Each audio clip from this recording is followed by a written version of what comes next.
gimana. Aku mikir aja kayak di hutan, terus akhirnya kan 1 hari, 2 hari masih oke, 3 hari kok nggak ada kabar. Akhirnya udah mulai hari keempat aku teleponin teman-teman aku yang di sana, minta tolong dicari.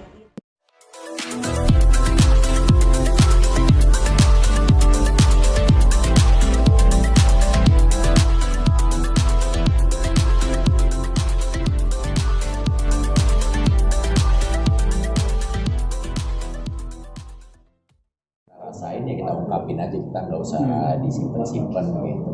Ya paling kadang-kadang kalau malu ngomongnya kita bisikin gitu. Ya Allah.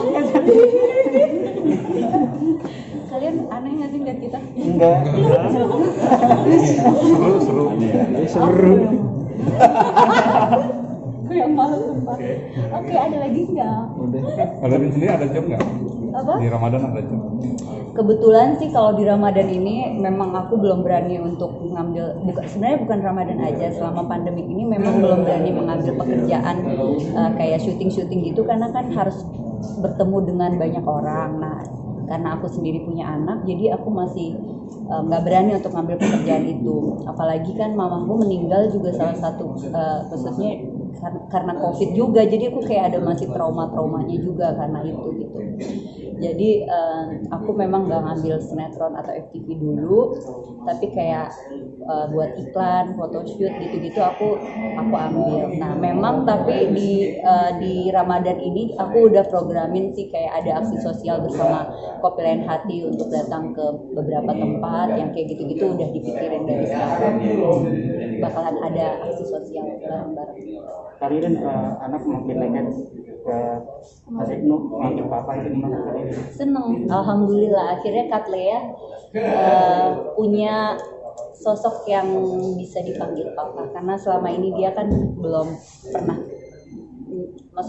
pernah ngomong atau manggil seseorang dengan sebutan papa. Akhirnya sekarang ada ibu dan dia manggil papa, aku seneng banget, alhamdulillah. Momennya waktu itu pertama kali seperti apa sih? Terharu. Tapi momen waktu itu gimana saat dia shock karena kita kayak nggak ada yang ngajarin. karena dia nanya sebelum kita nikah ya, dia nanya gini, dia kan manggilnya uncle gitu, uncle mau nggak jadi papa aku gitu. Kita udah aku langsung sedih gitu. Itu Ririn, kalau gue tahu dong. Berarti deketin anaknya dulu. Dia jago sih. Dia jago, dia ngocol banget, dia suka banget sama Yaya tuh, aduh.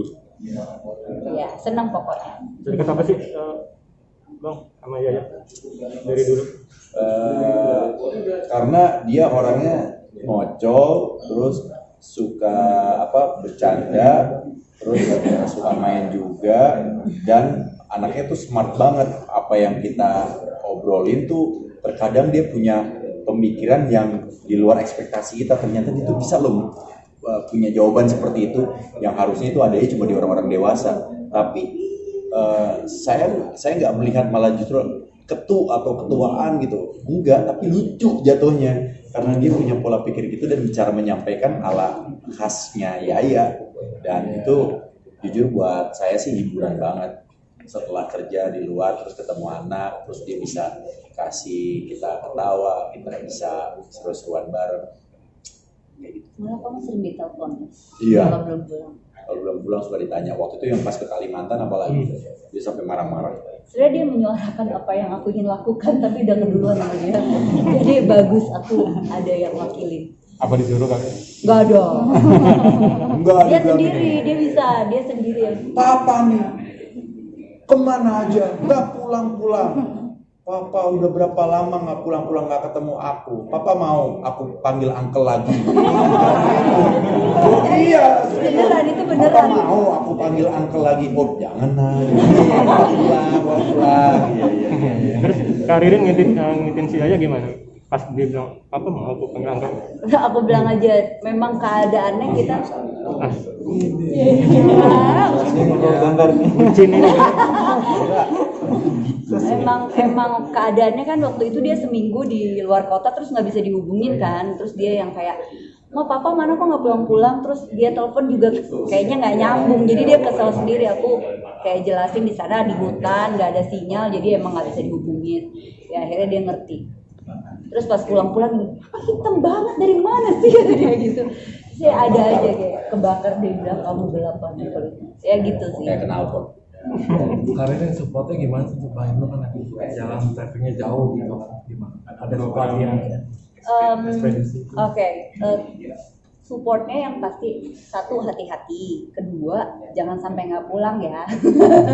Terus itu aku lebih kayak menyiapkan segala sesuatu yang dia perlukan kayak vitamin, Nah, bener kan tadi yang aku bilang kan. ya, perlengkapan sholat, karena kan kita nggak pernah tahu di sana bersih atau enggak yang gitu-gitu. Karena aku besar juga di Kalimantan, jadi aku tahu persis hutan di sana seperti apa. Aku bilang jangan sembarangan, jangan nyebut sesuatu yang kurang baik, karena di sana nggak boleh banget tuh, mesti hati-hati yang kayak gitu-gitu. Dan aku akan izinin sih one day kamu pergi-pergi lagi nggak apa-apa, tapi yang penting ada sinyal. Sinyal. Berarti Gitu, kamu beli sinyal deh yang banyak. Mau beli satelit apa katanya? Apa? Mau beli satelit Aku lagi nyari satelit palapa yang second buat kita berdua bisa komunikasi terus. Wow. Oh ya, ada pokoknya boleh pergi kemana aja, yang penting kabarin terus ingat pulang. Karir, pas Ada yang sinyal. Bang Jamilo kemarin bilang kan akhirnya baru bisa komunikasi itu 6 hari setelah perjalanan jauh. Ini ada perasaan ibaratnya curiga gitu gak sih sampai oh kemana nih laki gua atau gimana gitu? Kalau curiga yang aneh-aneh sih enggak, cuman aku lebih kayak kekhawatir gitu, karena tadi balik lagi aku tahu keadaan di sana kayak gimana. Aku mikir aja kayak di hutan, terus akhirnya kan 1 hari 2 hari masih oke, 3 hari kok nggak ada kabar. Akhirnya udah mulai hari keempat aku teleponin teman-teman aku yang di sana, minta tolong dicariin sampai gimana nih caranya, apa mesti kayak ada salah satu temanku yang punya heli, dia tolong dong cariin suamiku, baru 2 minggu nikah nih aku udah ditinggal, gak ada kabarnya, udah mau 5 hari loh ini. Ya udah besok kalau saya nggak ketemu mau dicariin. Jadi segitunya bingungnya juga, karena kalau seandainya dalam ninggalin waktu yang lama, oke, masih nggak apa-apa, tapi masih bisa keep in touch gitu. Ini sama sekali nggak ada kabar, jadi aku jujur lebih kekhawatir, bukan mikir yang aneh-aneh gitu. Sayang banget ya sama aku ya. Cariin sampai segitunya. Bang awalnya izinnya langsung apa ini Bang? Direct lah, langsung. Pas Dia nangis tapi kamu yang sayang banget sama aku. Iya, soalnya waktu pas akhirnya dia dapat sinyal, akhirnya kan dia dapat sinyal. Sayang, akhirnya aku dapat sinyal ini, kamu baik kan?